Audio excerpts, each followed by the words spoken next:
Ľudia moji, čaute. Akurát, ako som vám slúbil, tak pomaličky je tu ďalšie videjko s poradovým číslom 7.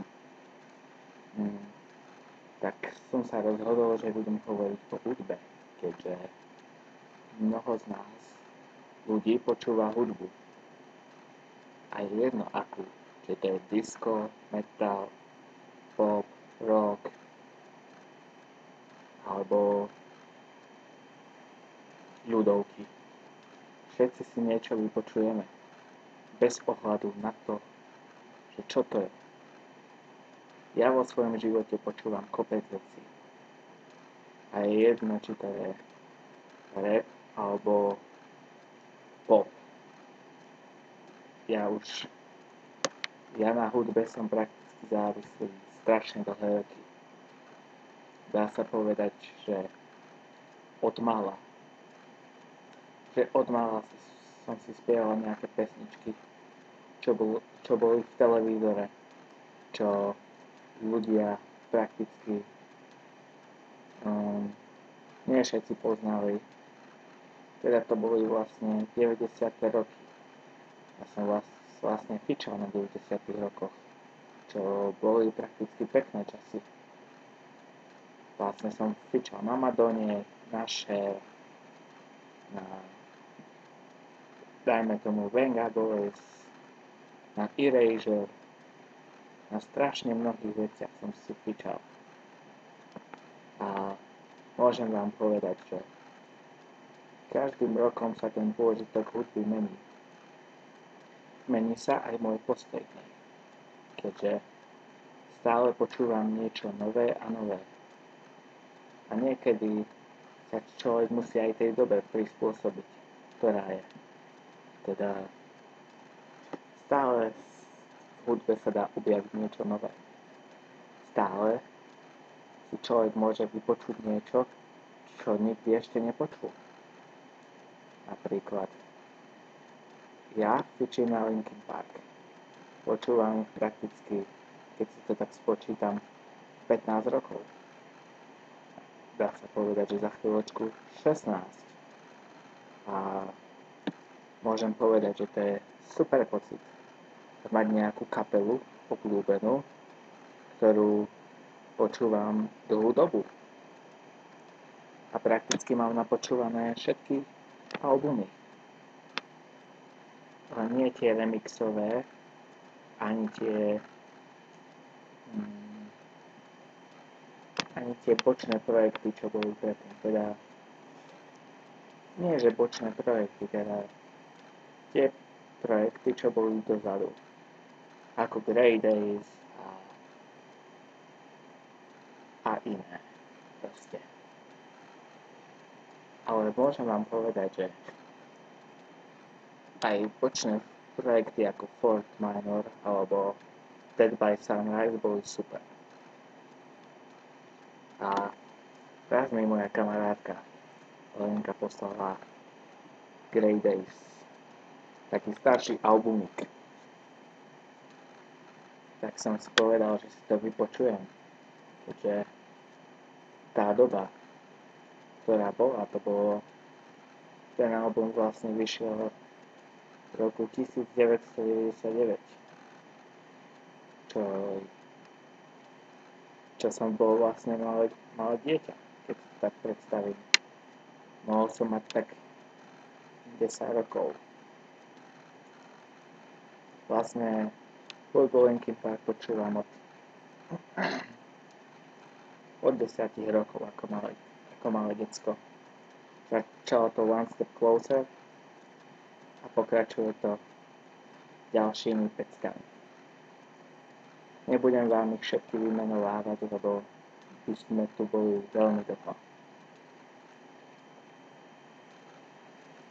A viem, že je priestor sa venovať aj iným veciam.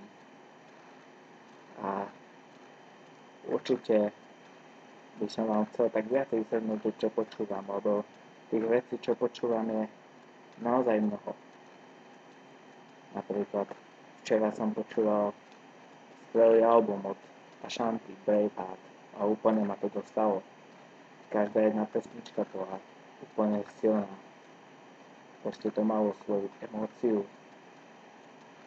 To, čo chýba dnešným R&B albumom. Celkovo mám pocit, že tá hudobná scéna sa stále mení, stále sa rozvíja. Stále sa v nej hľadajú nové postupy. Keď si spomeniem, ako to fungovalo v 90. alebo 80. rokoch, tak teraz to funguje úplne inakšie. Ten pôžitok do zvuku už nie je taký, aký bol predtým. Je to nahradené syntetizátormi a počítačmi. Celý zvuk sa v podstate vyrába v počítači, keď si to tak zoberiete. A do neho sa dávajú aj syntetizátory, ktoré doslova tie zvuky robia ešte hlučnejšie. Ako som pozeral pár dní dozadu jeden taký dobrý dokument, sa to volalo Skreslenie zvuku. A tam všetci umelci rozprávali ako Mike Shinoda, Snoop Dogg, Quincy Jones a Kate Nash a mnoho ďalších interpretov, že ako vnímajú tú hudbu, že ako vnímajú samotný ten zvuk, že ako sa ten zvuk zmenil. Dokonca tam ukazovali v tom dokumente, ako boli v štúdiu a ako upravovali tie zvuky. To bolo niečo super. Ten dokument trval prakticky cez 20 minút, 21, nejako tak trval. Proste malo to svoje čaro. Poviem vám, že som nerozumel všetkému, ale niektoré veci, čo rozprávali, som si fakt musel domyslieť. A potom neskôr som si uvedomil, že sú tam titulky. Ja som si dal titulky na češtinu a tak som to pozeral. Kúkal som na to, že aká je to pecka. A poviem vám, že to bolo fakt silné. Teraz v tej hudbe musíte strašne veľa selektovať. Strašne treba hľadať, čo je dobré. V dnešnej dobe sa nedá rozoznať, čo je dobré a čo je zlé. Len musíte to vedieť nájsť. Ja počúvam strašne veľa ľudí. Bez ohľadu na to, či to je rap, alebo to je pop, rock, môže to byť aj R&B, alebo country, alebo napríklad 70. roky. Je toho dosť čo počúvať. Keď zapínam YouTube, tak sa snažím si nájsť niečo, čo ma osloví reálne. Teda pozerám sa na to, že či to má nejakú melódiu, či to má text. Proste, keď človek počúva hudbu, tak nemôže vnímať čisto len tú melódiu, ale musí vnímať aj ten text. A o tom to je. Napríklad môžem vám povedať, že z rapovej scény počúvam veľa ľudí. Počúvam Crucifix, teda zdravím Fantoma týmto, Brášku, ktorý je členom Empty Handed Warriors, medzinárodná skupina, kde je množstvo skvelých talentovaných ľudí, či z Holandska, z Londýna, ale najmä z Holandska. Alebo počúvam Radikala, Flexa, moju reč,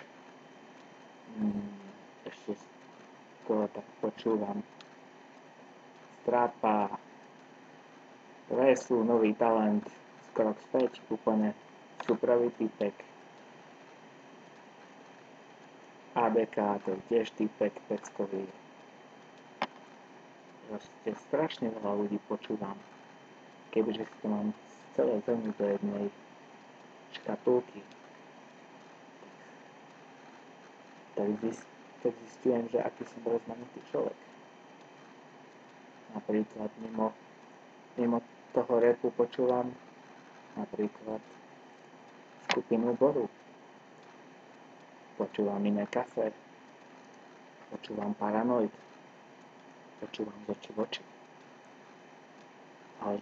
Ale vždycky takedy, keď začnem niečo počúvať, tak najprv mám predsudky, ktoré neskôr zmiznú, lebo si myslím, že tie dané kapely, že proste, ako to povedať, že ma nezaujmú. Ale keď sa k tomu pozriem bližšie a zamyslím sa, tak prídem na to, že ani ten punk nemusí byť tak zlý, ako to je tak opisované. Napríklad môžem povedať, že mám rád Slipknot, alebo Letter Black, ktorí sú tiež dobrí. Strašne veľa ľudí mám takých rád. Len kebyže vyslovujem každé meno postupne, tak to bolo aspoň hodinové video. A no, už som si spomenul na niečo. Ešte takú kapelku mám rád. Teda veľa kapiel mám takých rád, či rapových alebo mimo rapu. Napríklad moju reč som spomínal, môžem spomenúť ešte Modré hory. Naživo boli super, fantasticky. Proste klobúk dole pred Lyrikom a Benom. Proste sú to páni reperi, čo už sú dlho na scéne. A Lyrik je proste legenda na tej scéne. Funguje dlhšie než hoci ktorý reperi. Napríklad veľký Pigat aj Veckovi. Vec je prakticky otec hip-hopu, na ktorom sa vlastne tá scéna postavila. Takže nemôžno povedať, že všetko to začalo z Vukulice. Všetko to začalo Vecom a Troskami. Teda okrem nich tam bol samozrejme aj David Osenca. Nehovorím, že som nejaký znalec scény, alebo že sa vyznám do histórie, ale viem, že kebyže nie je rap,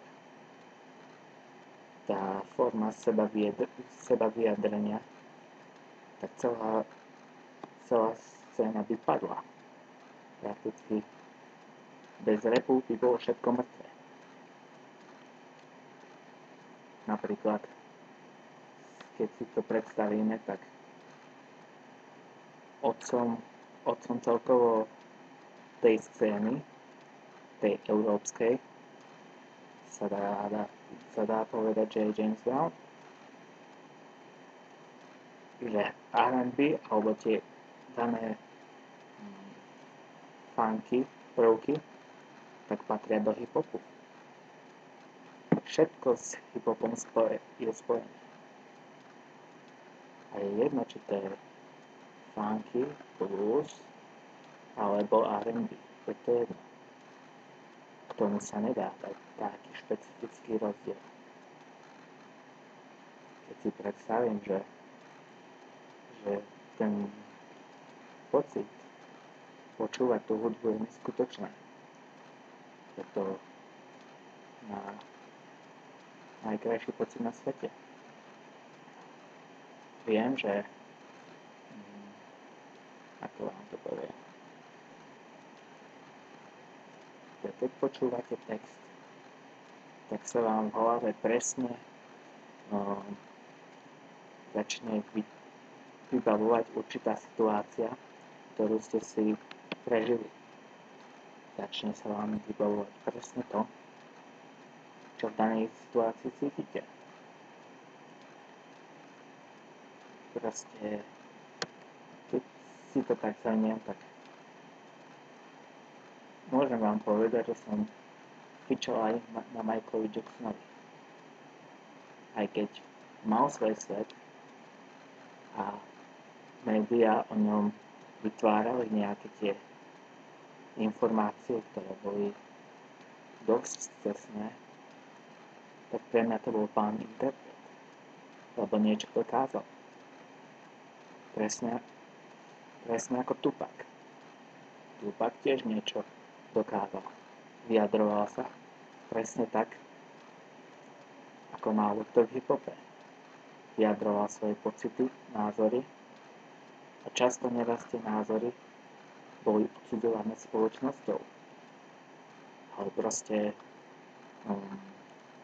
bol za to rešpektovaný, lebo čo sa iní reperi báli, tak on to dokázal vyjadriť v texte, ako málo kto. Môžem vám povedať, že ako som začal počúvať hudbu, tak celkovo som začal vnímať aj názor na svet. Úplne som sa začal k nemu stávať inakšie. Viete, keď je povaha človeka taká, aká je, že nevníma okolo seba svet, tak ťažké je potom pochopiť tých druhých okolo seba. A ja, ako som začal tú hudbu počúvať, tak som začal rozmýšľať. Nieraz som sa pohoršoval napríklad aj nad tým, keď v texte boli vulgarizmy. Že keď každé druhé slovo znamenalo niečo zlé a škaredé. A popri tom treba si uvedomiť, že napríklad vulgarizmy k hip-hopu patria. Lebo vyjadrujú určitý postoj. Postoj k niečomu, čo je zlé, čo je nesprávne. A nie sa pohoršovať nad tým, že niekto sa nadáva v pesničke. To takto sa pohoršujú ľudia nad rytmusom, napríklad. Že používa v každej druhej vete vulgarizmy. Ale zamyslite sa nad tým, že prečo. Že to nepoužíva preto, aby niekoho urážal alebo zosmiešňoval. Lebo to tak nie je. Lebo všetci ľudia proste majú právo vyjadriť svoj názor. Bez ohľadu na to, či to je hip-hopper, punker, popper, metalista, rocker. Proste by bolo blbé, kebyže jeden ten názor môže vyjadriť a druhý nie, tak to by bola diskriminácia voči tým ľuďom. A o to nejde povedať veci ako sú. Napríklad aj takého Moma rešpektuje, lebo vie povedať svoj názor, povie ho tvrdšie, ale povie ho presne tak, ako má povedať. Celkovo si cením tých ľudí, čo vedia povedať svoj názor. To ja som povedal len tie konkrétne veci. Napríklad aj disy patria k životu. Lebo bez disov by bola scéna mŕtva, keď si to tak uvedomíte. Keď hip-hoperi alebo nejakí iní ľudia majú medzi sebou nezhodu, tak buď to si vyriešia cez internet, alebo si to vyriešia cez skladby. A o tom to je zábavné, keď sa tak nad tým zamyslíte. Lebo doslova si o tom reperovi vytvárate názor. A nie len o reperovi, ale celkovo mimo repovej scény. To ja strašne veľa vecí cením. Napríklad mám rád Paramore, mám rád ešte, čo to je taká skupina jedna mám. Nespomeniem si teraz na meno, ale je ich strašne dosť. Mnoho ľudí mi povie, že nie som znalec, ale ja si stále študujem tie diskografie a biografie. Napríklad aj Eminem má niečo v sebe, nejakú tú svoju charizmu. Alebo G-Unit, teda 50 Cent a jeho skupina naokolo tých ľudí. A môžem vám povedať, že každého cením, čo sa snaží niečo spraviť. Každého. Lebo ten, kto robí hudbu s myšlienkou kvôli posolstvu, tak bude viacej cenený. Možno nebude mať veľkú sledovanosť alebo veľa týchto divákov, ale vždy to bude cennejšie ako nejaká pesnička, ktorú počúvajú napríklad 1 000 000 divákov, teda má 1 000 000 pozretí. Napríklad tie pesničky, čo majú cez 1 000 000 prezretí, tak sú väčšinou tie, čo sú nevýrazné, tie, čo ľudia kritizujú. Napríklad predstavme, že každý interpret má nejaký svoj spôsob prezentácie. Každý jeden sa dokáže predať. Treba rozmýšľať, že ako. A o tom to je ten spôsob reklamy. A tá reklama celkovo je dôležitá. A najväčší základ toho celého je promo. Lebo na prome sa dá postaviť aj dobrá predajnosť. Dobrá predajnosť v hudbe. A o tom to je. V Amerike to tak funguje stále. V Británii tiež. Na Slovensku tiež. Proste v tomto je rekordný rytmus.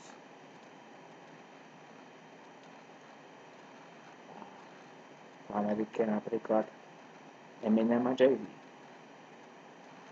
čo sú takí top interpreti v predajnosti. Čo vám poviem ďalej k tomu všetkému, že napríklad aj ten trap, čo sa robí, tak ten trap vznikol dávno. To len my Slováci sme pozadu s tým trapom.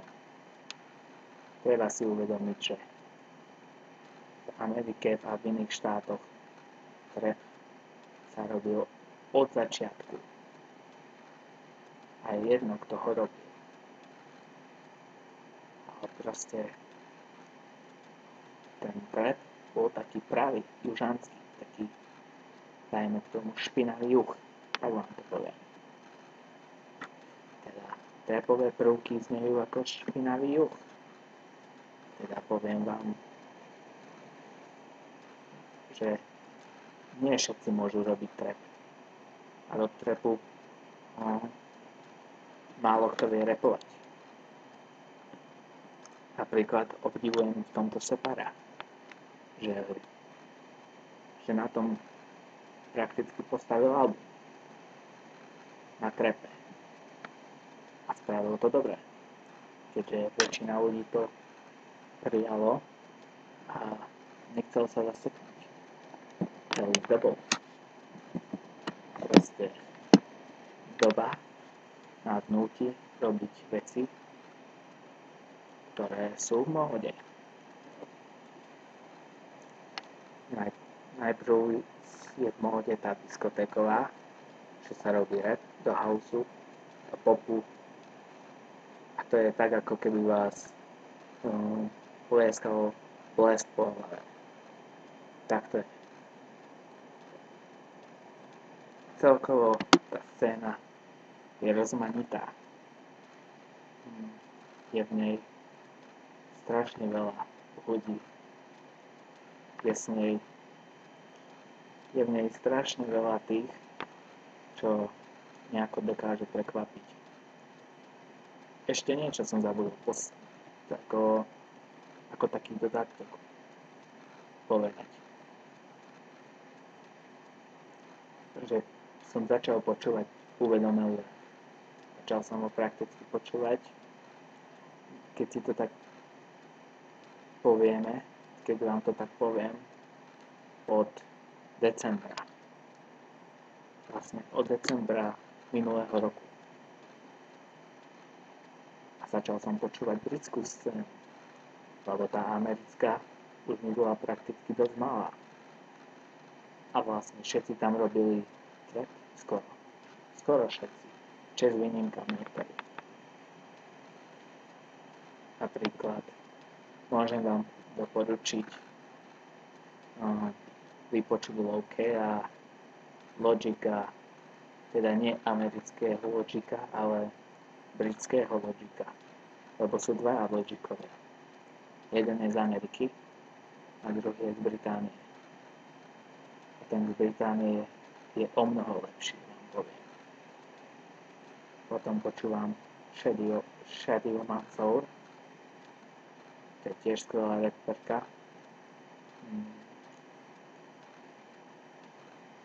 ktorá spieva v arabskom jazyku a aj v anglickom jazyku. Počúvam ešte Dead Press tam je. Dead Press tiež robia taký uvedomelý hip-hop. Teda, kedy si to robili, takže ich hudba sa nedala presne definovať. Či je to čisto alternatíva alebo uvedomelý hip-hop. Bolo to čisto hip-hop. Teraz robia ten uvedomelý hip-hop. Posledný album bol super. Information Age. Informácia veku. To bol super. Proste počúvam aj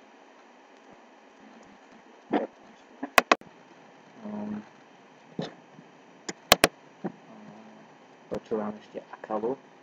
Akala veľmi dobrý týpek. Británie tiež. Graydon Square, ten z Comptonu, ale tiež má taký uvedomelý hip-hop. Proste prežil celý život na vojne, chodil na vojnu a potom sa vrátil a začal robiť hudbu. Počúvam Nehita, Cycloneusa, strašne veľa tých ľudí je. Diesel Automatica, Synthesis, to je tiež talentovaná reperka. Dneska som začal počúvať Alice Clay, strašne dobrá tiež, talentovaná reperka.